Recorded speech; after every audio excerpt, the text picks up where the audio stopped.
Barcelona first phase में goal kick से short पास से स्टार्ट कर रही थी। बार्सा के दोनों सेंटर बैक्स एरिक गार्सिया और पीके स्प्लिट हो गए थे। फुलबैक अल्बा और ऑस्कर मेंगेजा हाई और वाइड रहकर बार्सा को विड प्रोवाइड कर रहे थे। फ्रैंकी डी योंग बार्सिलोना के लिए सोलो पिवट था और पेद्री और निको गोंसालेस मिडफील्ड में काफ़ी ऑफेंसिव थे। नापोली फ्रंट टू के साथ प्रेस कर रही थी, बट नापोली के जो फ्रंट टू थे वो डेडिकेटली बार्सा के सेंटर बैक्स को प्रेस नहीं कर रहे थे और उसकी वजह से बार्सा के सेंटर बैक्स को काफ़ी टाइम मिल रहा था बॉल मूव करने के लिए। प्ले में 4-4-2 फॉर्मेशन के साथ डिफेंड कर रही थी।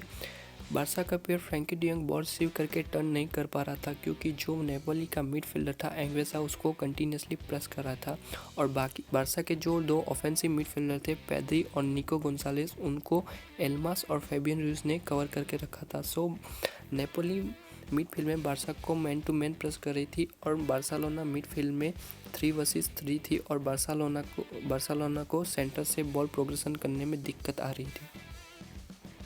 नेपोली के फ्रंट टू का कंटिन्यूसली बार्सा के सेंटर बैक्स के सामने प्रेशर होने की वजह से जब पीके और एरिक गार्सिया के पास जब बॉल होती थी तब वो कंफर्टेबल नहीं लग रहे थे। So Barcelona later in the game back 3 में शिफ्ट हो गई। Oscar Mingueza as a third centre back के रोल में आ गया और जो नेपोली की जो फ्रंट टू थे उनके सामने बार्सिलोना बैक 3 थी और बार्सिलोना इजीली बॉल मूव कर पा रही थी क्योंकि बार्सिलोना बैक 3 में शिफ्ट हो गई थी नेपोली के फ्रंट टू के सामने और अल्बा हाई और वाइड रहकर बार्सिलोना को विड प्रोवाइड कर रहा था।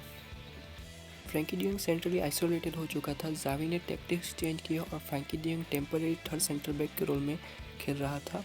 फ्रैंकी डी योंग के थर्ड सेंटर बैक के रोल में खेलने की वजह से अल्बा के पास लाइसेंस था हाई पुश करने का और जब अल्बा हाई पुश कर रहा था तब पेड्री मिडफील्ड में ड्रॉप इन कर रहा था और फ्रैंकी डी योंग और अल्बा को सपोर्ट कर रहा था वाइड जोन में। फ्रैंकी डी योंग जब थर्ड सेंटर बैक के रोल में खेल रहा था तब अल्बा के पास लाइसेंस था फ्लैंक पर हाई पुश करने का। पेड्री की पोजीशनिंग बिटवीन द लाइन थी या फिर वो मिडफील्ड में ड्रॉप इन करके अल्बा और फ्रैंकी डी योंग को सपोर्ट कर रहा था। अल्बा के हाई पुश करने की वजह से नेपोली वाइड जोन में आउट नंबर हो रही थी। बार्सिलोना 3 वर्सेस 2 थी जब अल्बा फ्लैंक पर हाई पुश कर रहा था वाइड जोन में क्योंकि उनके दो ही प्लेयर थे डी लोरेंजो और एल्मास वाइड जोन में और पेड्री फेरान और अल्बा नेपोली को ओवरलोड कर रहे थे वाइड जोन में।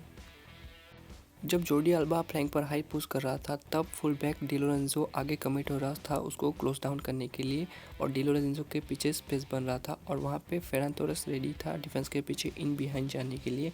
ऑबामेयांग सेंटर से थोड़ा एक्रोस आ जा रहा था और जो सेंटर बैक है उसको टाइट रखने की कोशिश कर रहा था, बट बार्सिलोना क्लिनिकल नहीं थी।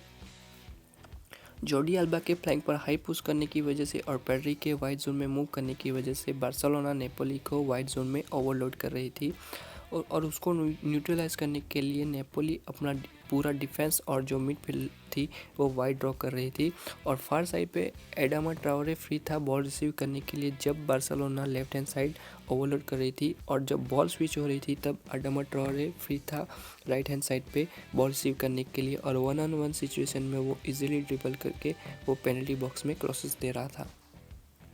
देखते हैं नेपोली के पास जब बॉल पोजीशन होती थी तब उनका बिल्डअप प्ले कैसा होता था। नेपोली ट्रेडिशनली बैक 4 में खेल रही थी और गोल किक से शॉर्ट पास से स्टार्ट कर रही थी। पेड्री और ऑबामेयांग रेडी थे नेपोली के सेंटर बैक्स को प्रेस करने के लिए और जो फुल बैक से डी लोरेंजो और जुआन उनको बार्सा के विंगर फेरान तोरेस और Adama Traore man to man press कर रहे थे।